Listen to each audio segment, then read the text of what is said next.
This podcast is brought to you by Free Buddhist Audio, the Dharma for your life.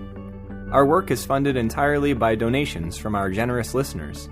If you would like to help us keep this free, make a contribution at freebuddhistaudio.com/donate. Thank you, and happy listening. So, a dangerous way to start a talk. Have you ever experienced the third order of consciousness? Hands. Yeah, a few maybes, yeah.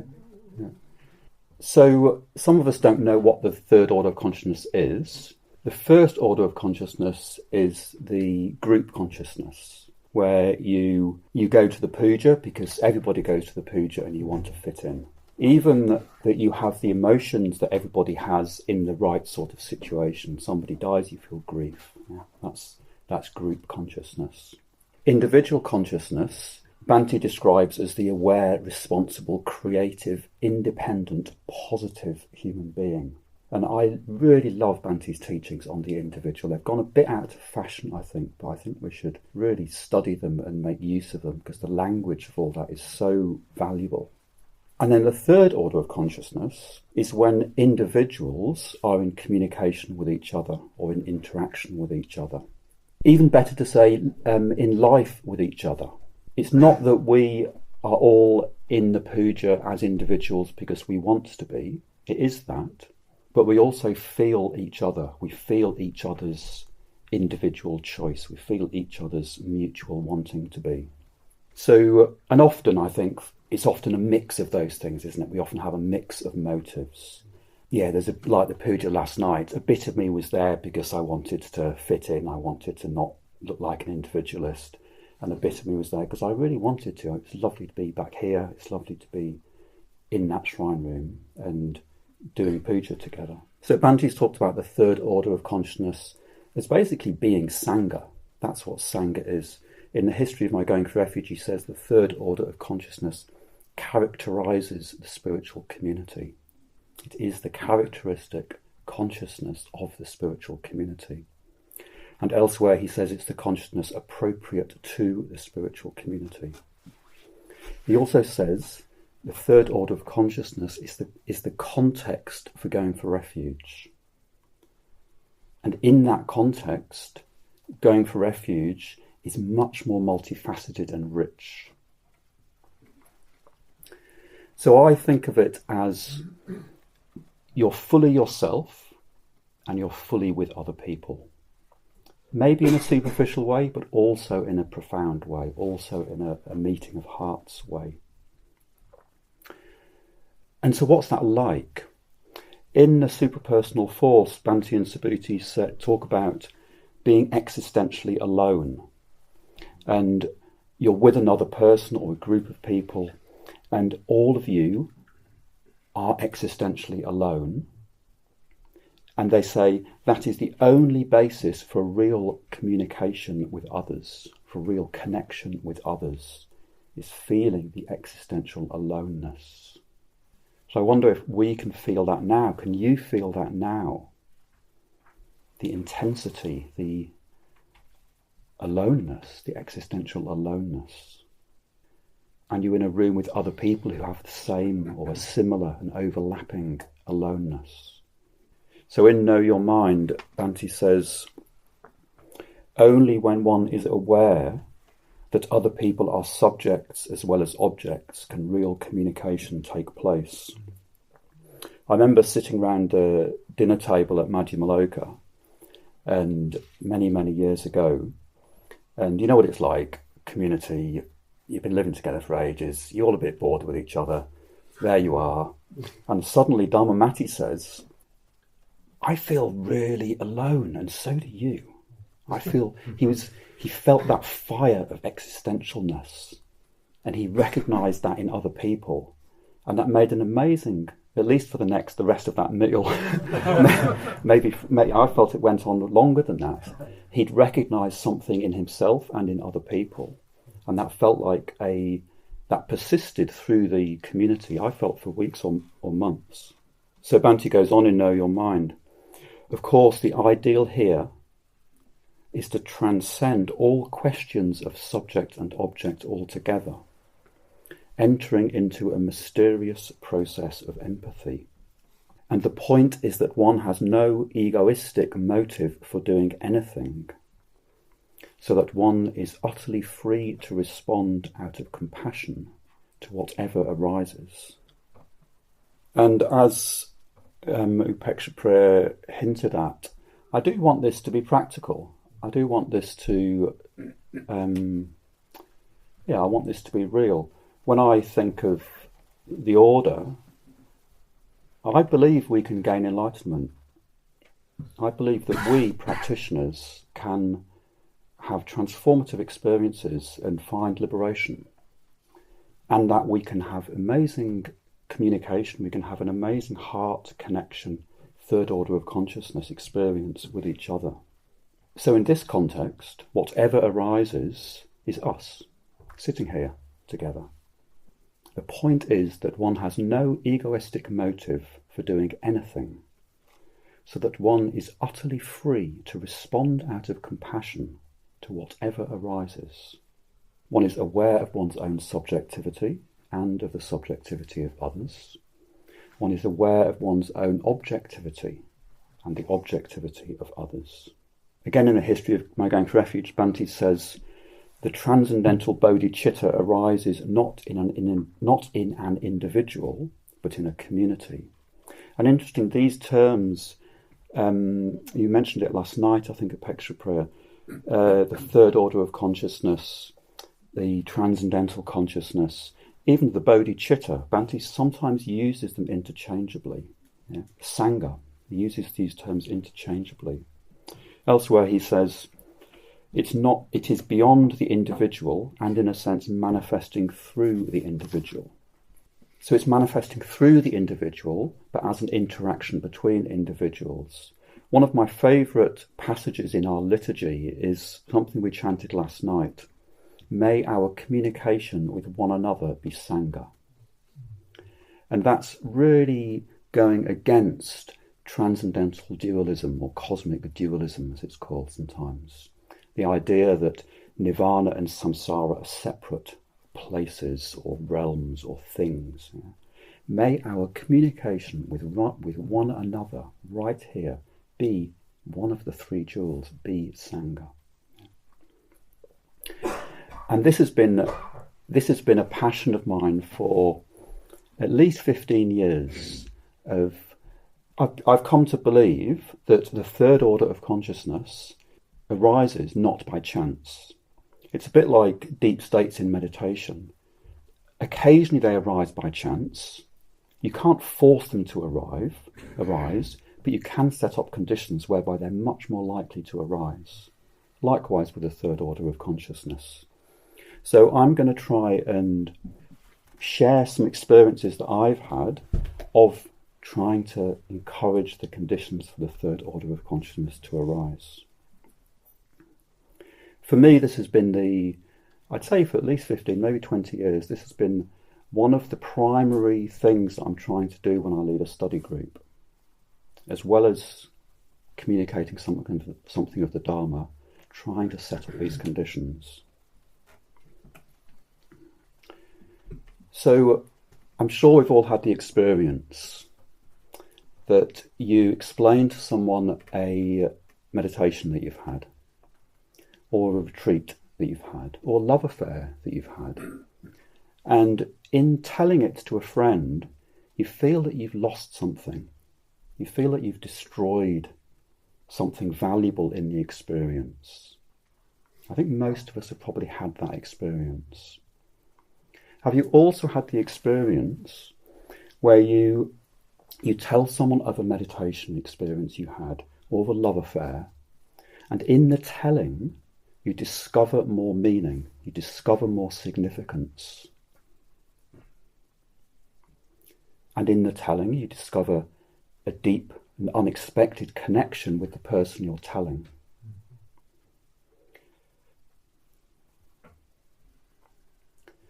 So this is the difference here. My theory, the difference here is in how are you telling the story?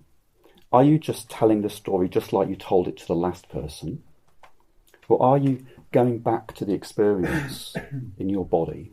Going back, remembering the experience, in a sense reliving it, not as it was, but as it is now, and talking from there. If you're listening to someone tell a story, are you listening to them as already understood, as already categorized, or are you listening freshly? So this, I'd say, on both sides, is a skill that we can learn. I think of it as the art of communication or the art of friendship. It's a skill, it's a creative art that we can learn.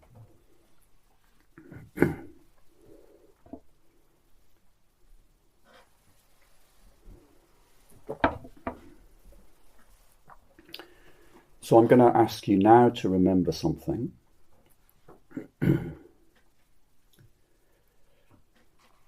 And just remember it, not with words, but remember it in, I don't want to say in your body, but just remember it in your life. Remember your first love, or a teenage crush.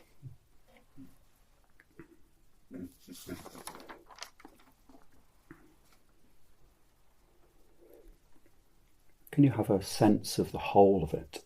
The whole richness, complexity. Can you have a sense of the whole of that? Not jumping to stories that you've told or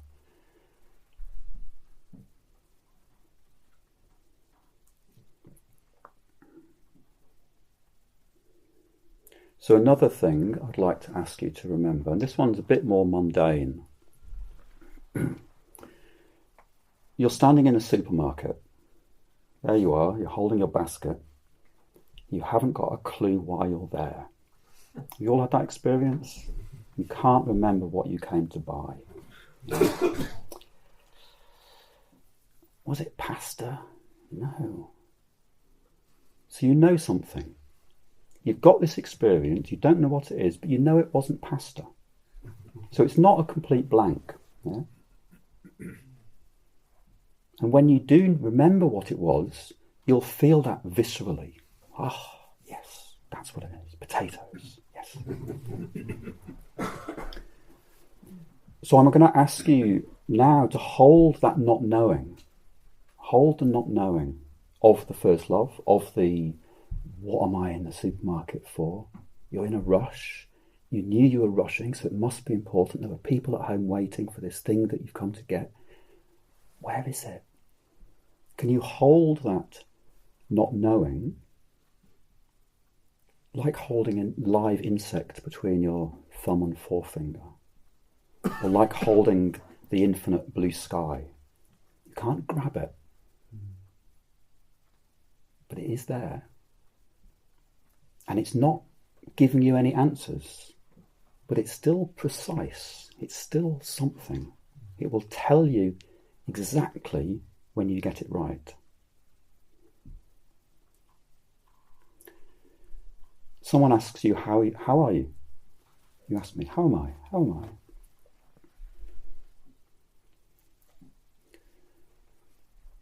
I? I go down. I feel a bit of trepidation. You lot all looking at me. Trepidation's not quite the right word, but it's close.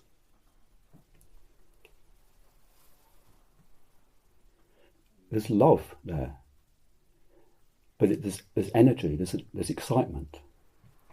This subject for me is really important, and I want that to be important to you.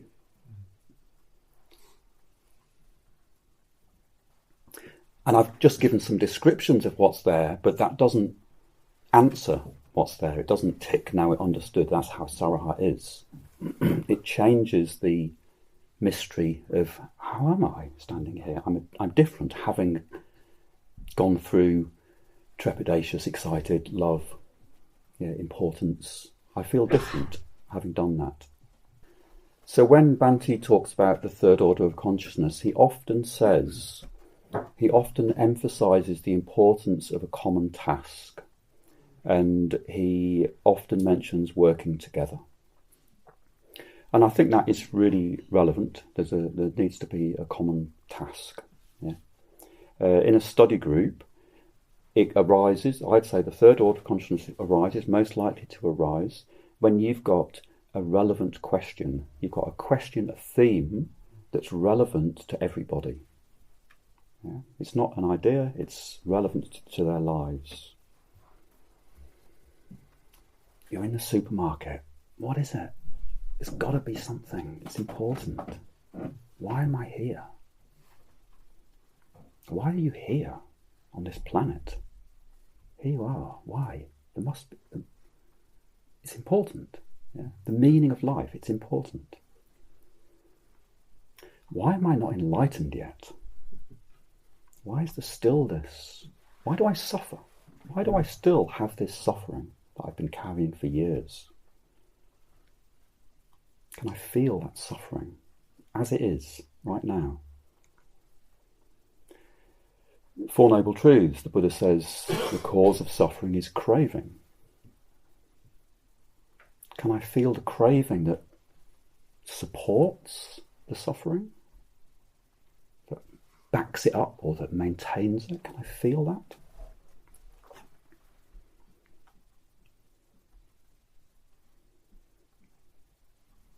Four Noble Truths, there is an escape from suffering. So find a relevant question. Yeah? Find a relevant question.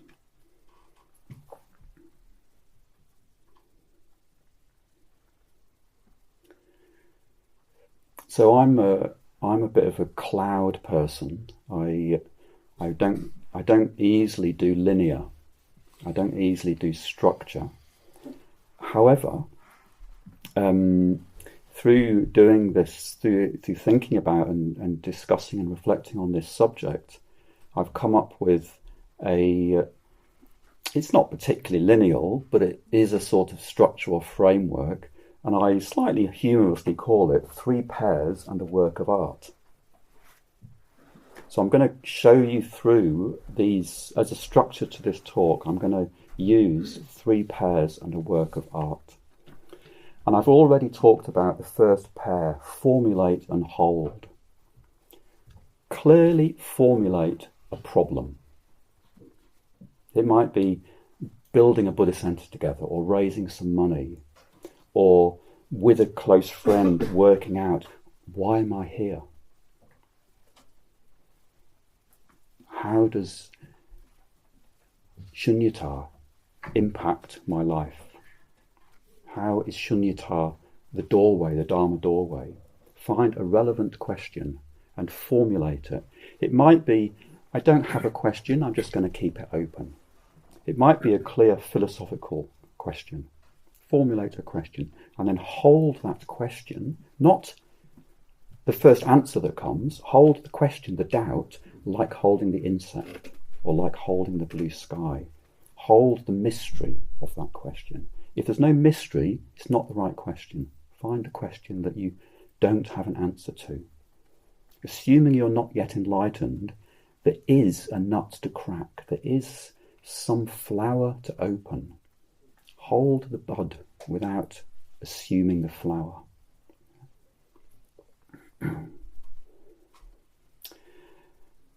One of the things that I love about these gatherings is that many of us are getting old. Many of us are getting older. I've been part of this for 30 years, more than half my life. The vast majority, maybe even you could say the whole of my adult life. And that brings a lot. Yeah. I want to talk a little bit about time. So sometimes we think of time as the fact that not everything happens at once. And there's the common model of time, past, present and future, as discrete events. This works really well for engineering. If you want to build an engine, that works really well. Works for physics. It doesn't work for quantum physics, and it doesn't work for human beings. It doesn't work for any animals. Think of a tree. Think of a tree.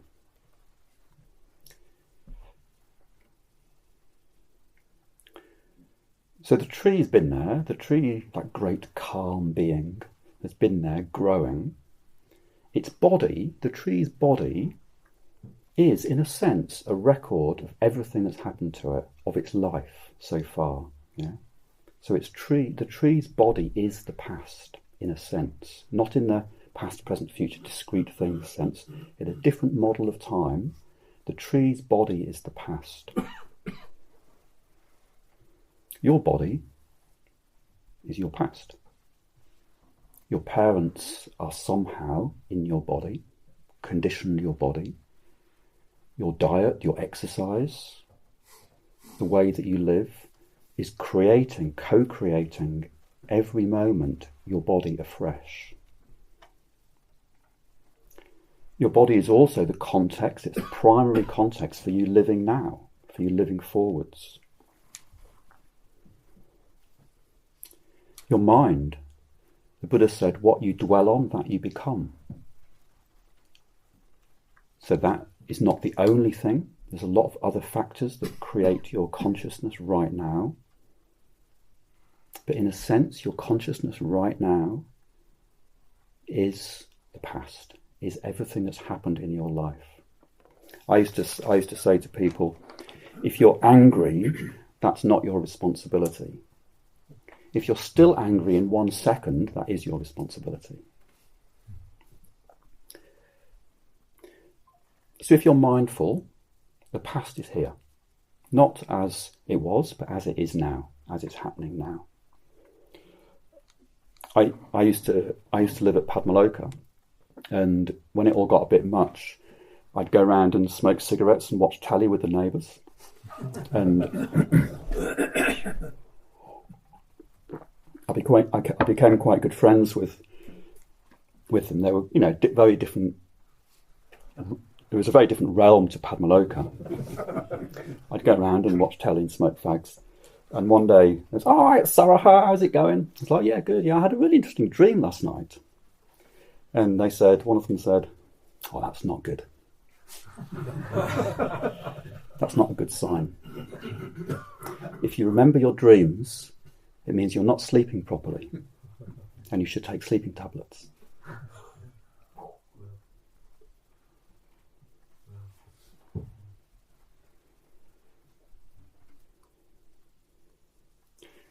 The tree will keep growing. The tree has purpose and direction, not separate from its body, but its body, in a sense, contains purpose and direction. It contains what's going to happen. Your life now, you sitting here, contains your dreams, your aspirations, your future. Not as it will happen, but something of how it's going to unfold. So past, present and future are interlocking. They're not discrete things, they're interlocking things. Everything that has affected you in your life is here now, and you are bubbling with possibilities. And we here are all affecting each other. We're not separate from each other. I'm staying in Birmingham in a mixed community with Karina Vajra. Where's Karina Vajra? And we were sitting around the table, as you do, talking about the third order of consciousness. And Karina Vajra said, the third order of consciousness is the way things are. It's reality. And I was a bit taken aback by that. But yeah, it is. It is. You are an individual. You are unique. And you are affected by, you're in interaction with other individuals. So in that sense, the third order of consciousness is the way things are. You cannot understand your life. You cannot understand this moment, but you can feel it. Yeah? You can feel the richness of your life, and you can know a lot. You can feel its significance.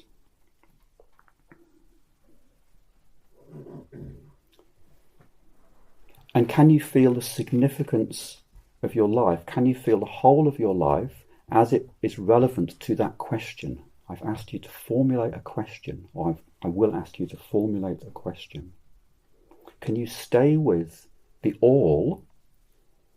Can you stay with the all of your life? You're sitting here now, your past, your future, everything that's happened to you, experienced right now. You're sitting here, I'm here, this is happening. Can you hold the all and hold the common task, or hold the question?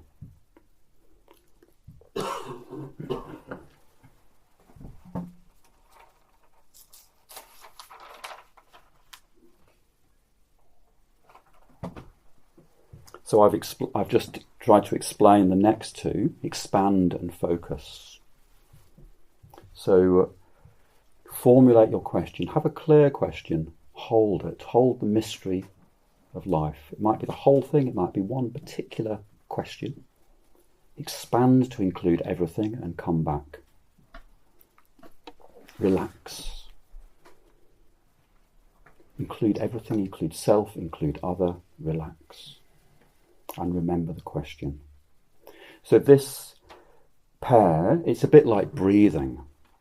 You're in a study group and you breathe between those things. You breathe between the question you're discussing and including everybody who's there, including everything in yourself and in other people, and coming back to the question. If you don't focus, it can get really wishy-washy. If you don't expand, it can get a bit analytical and pointless. Yeah? Unless you want to teach someone the 8 somethings, yeah, might be useful. But if you want to generate Sangha, as Bhante calls it, expand, include everything, and remember your common focus. So when I stop talking, I'm going to ask you to go into pairs. I'm going to ask you to get into pairs. And obviously you can do what you like. The shrine room is available if you just want to go and meditate or drink tea or something. But I'm going to ask you to get into pairs. And I'm going to suggest that you are very meditative with each other. No egoistic motive. What that means is you as a separate self are not there. So relax that. Just let that relax away. Be with the other person. Co-arise with the other person. You, them, co-arise. You don't need to think this. You don't need to understand this. I trust that you can do it. Yeah. Pexborough mentioned that I lived with Bhante once, and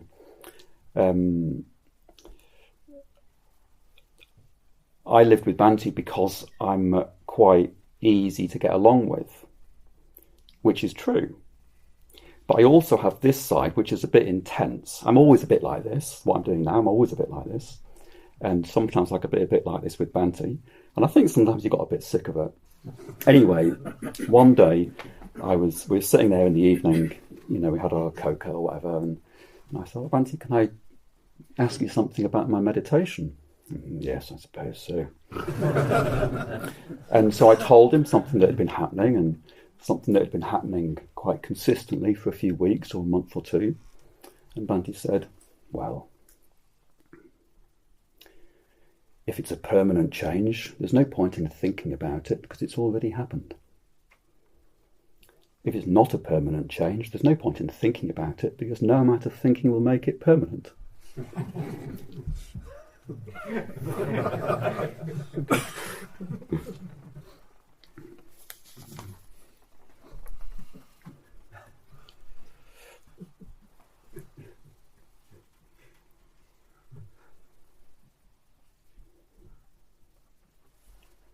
So I think the most important conditions, if we're doing this project, you've come on an order weekend called the Third Order of Consciousness, you've got me, I'm going to do this. The most important conditions are mindfulness, in the way that I've tried to describe it, and renounce everything, especially your urge to speak. Renounce egoistic motives, Be mindful, renounce everything. In the Dhammapada, the Buddha says, better than 1,000 meaningless words is one word on hearing which the heart becomes calm.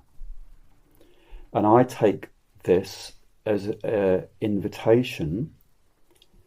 The 1,000 meaningless words, don't say them.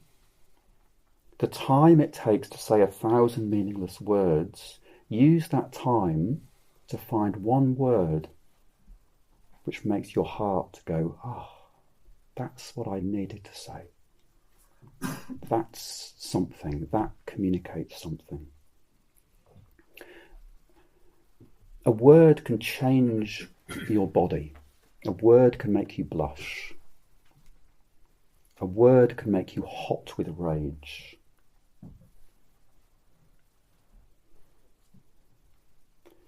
So I talked a bit about time. I'm going to talk a bit about self.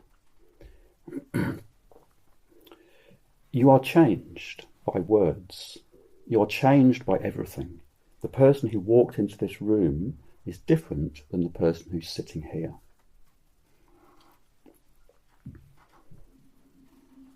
Someone once said, a man cannot step into the same river twice. I would say you can't step into the same river once. The person who steps in and the person who's in are very different. The experience, the consciousness, the body of stepping into the river and the consciousness, the body of being in the river are very, very different. You're different.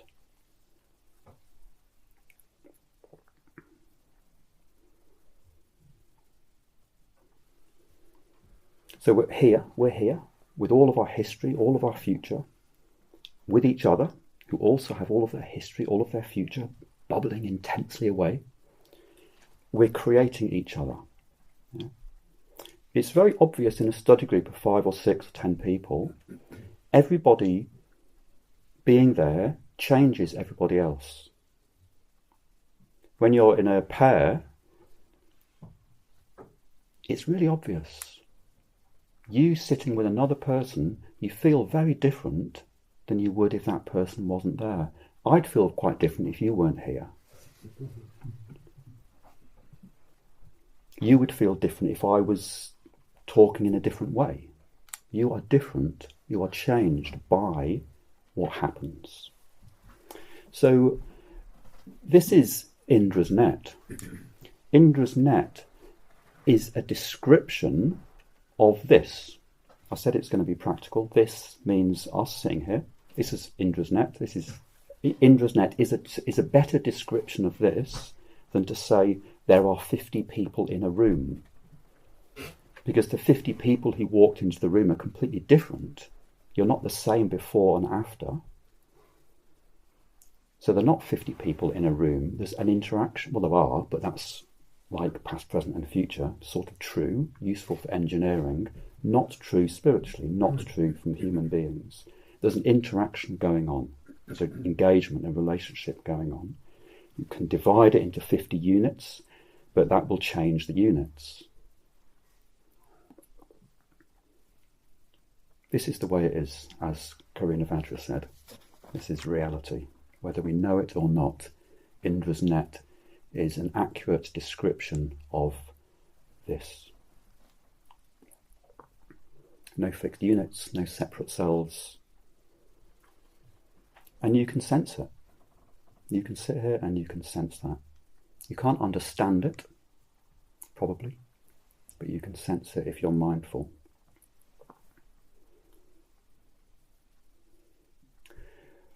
But not only that,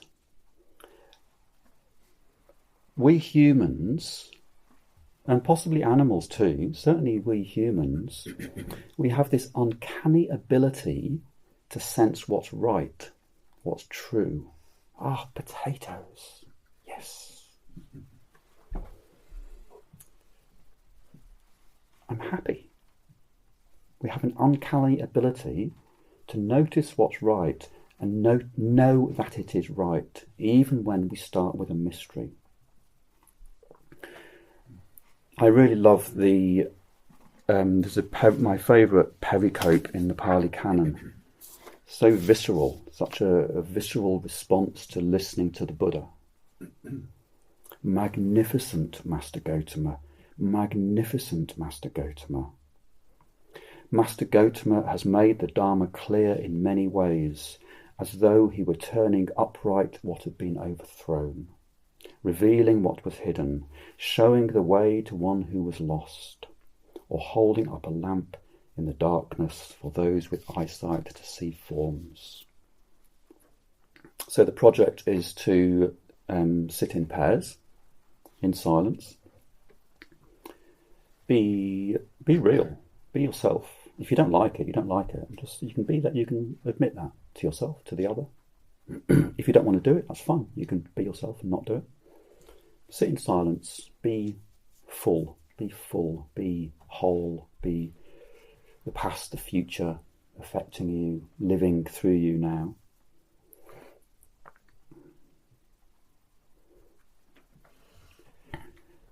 Allow your experience to be changed. You look now like you're attentive and receptive. You look like you're allowing your experience to be changed. Allow your experience to be changed. By the formality, this is a very formal situation. Sitting in a pair is a very formal situation. Allow yourself to be changed. But also notice that you are changed. Everything is shunya. Noticing that everything is shunya is very different to everything simply being shunya. In the positive nidanas, the common set that we use, the last two, liberation, you'd think that would be the end, but the next one, knowledge of liberation, knowledge of the destruction of the ashras. It's almost like it needs to be known. You get that sense with the Buddha in the Pali Canon. He needed to tell it.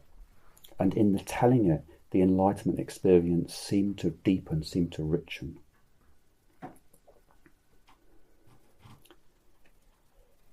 Everything changes. Noticing that everything changes is very different to just that everything changes. Living your life knowing that everything changes is different to just knowing that everything changes.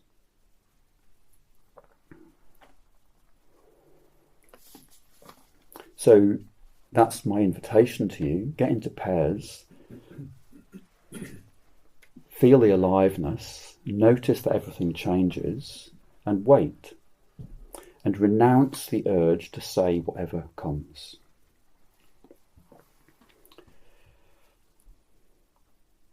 Wait for that word or phrase that changes your heart. Wait for that. And if you want to say it, listen to it before you say it. Listen to the word yourself. Yeah? Listen to it before you speak it. Notice how that changes. Notice how that changes your experience. Say it. Notice how that changes your experience. Notice how that changes the situation. That changes the dynamic. So that's the last. This is the work of art. I bet you're excited.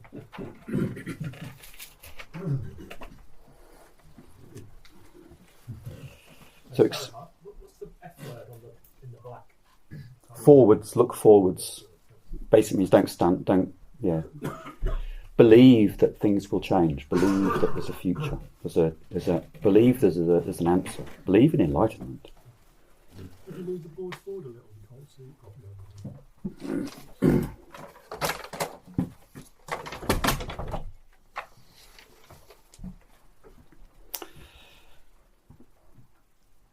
So in pairs, I'm going to suggest you take turns. It definitely feels like a risk asking venerable order members to do something like this, but hey, I'm doing it.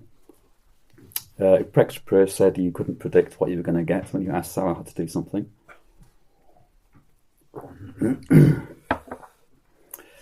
It's not easy in some ways. It's easy to do this with beginners classes. It's very hard to do it with order members, because you know that most of them are not going to do it. They're going to do, yeah. But it is important to me. This is important, and I find that it works.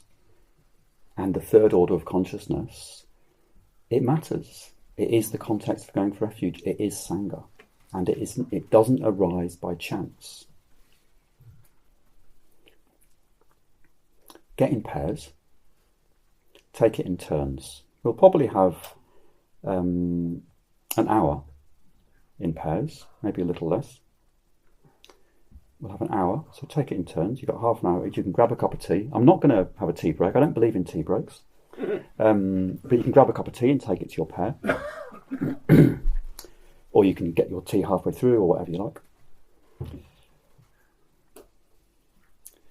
So take it in turns. Choose who goes first. And the one who goes first, formulate a question.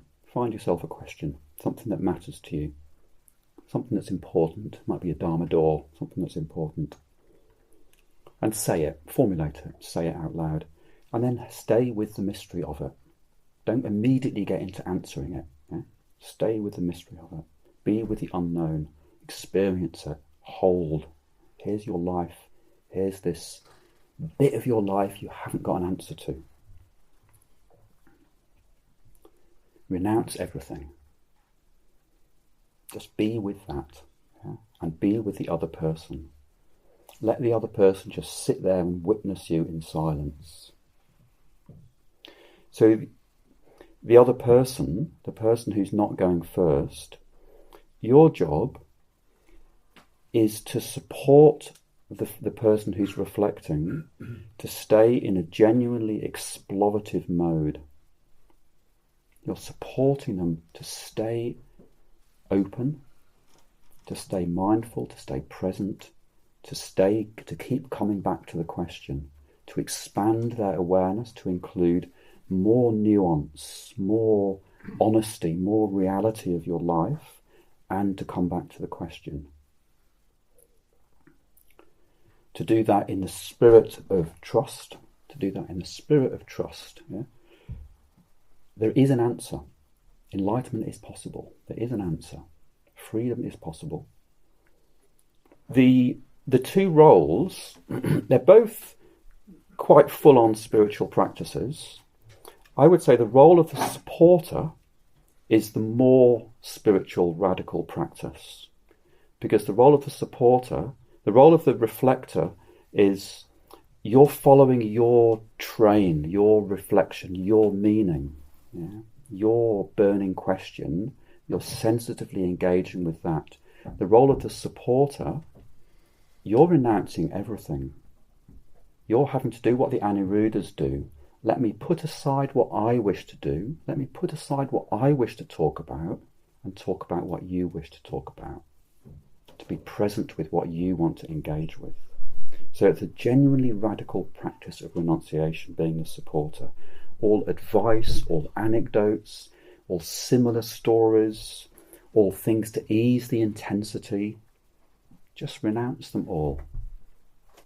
Let go of control. Be there for the other person. So yeah, I invite you to do this.